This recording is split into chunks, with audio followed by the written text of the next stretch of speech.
Alright, so for this video I want to show you the rendering process. You've got all these files created, you've been in After Effects, and you've got everything animated. You just want to put this out into a file that's watchable. So the rendering process is basically you taking the project files that you've created and you're going to encode them into another format such as MP4 or a QuickTime movie file or something like that to where you can watch it and see what you've created. So the one thing I want to focus on here is we want to change how much we're going to tell After Effects how much we want to render. So do we want to render 3 seconds? Do we want to render all of the entire composition? Or what is it that we want to render? So I'm going to go to 1 second here.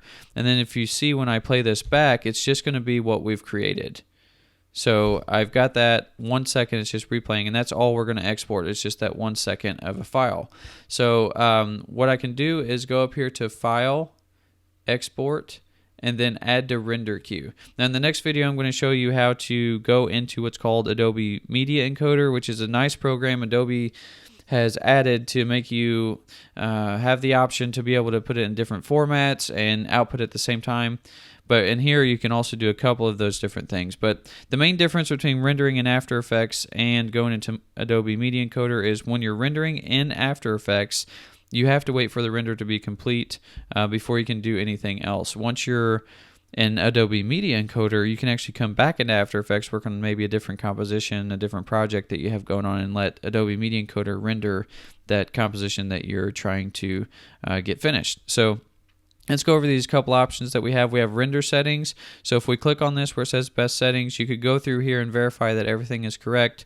I would look at the size to make sure that's okay. And then some of these are some advanced settings. I'm just going to click OK.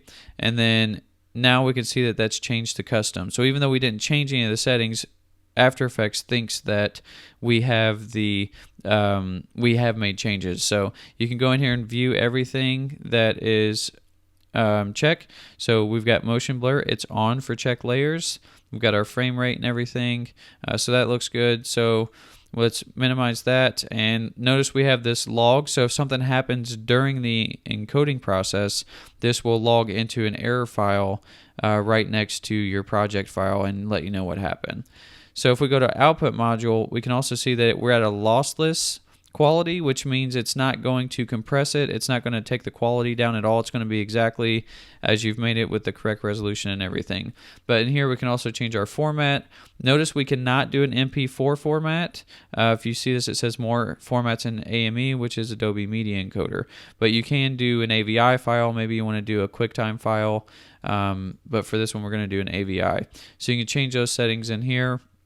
Then you can also resize it if you'd like. You can change it to maybe a 720 video. We're not going to do that here. And then this part right here shows where you can take your audio and decide whether or not you want to output it. So on auto, it's only going to put it out if your project file has audio in it. If you want to force that the audio comes out, you can change it to on. If you don't have any audio, it'll just be a silent track. You can also turn it to off. So even if there's audio inside your project file, you can still tell it not to put that audio out. So I'm going to click OK.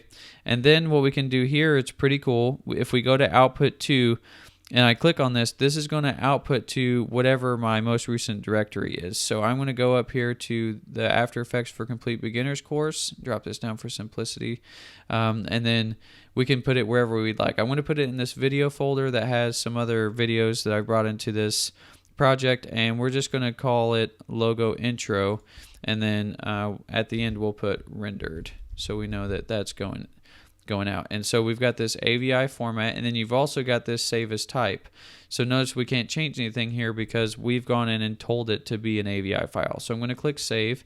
Now that changes where the output is. And so it says .file extension, which is we've selected the AVI file.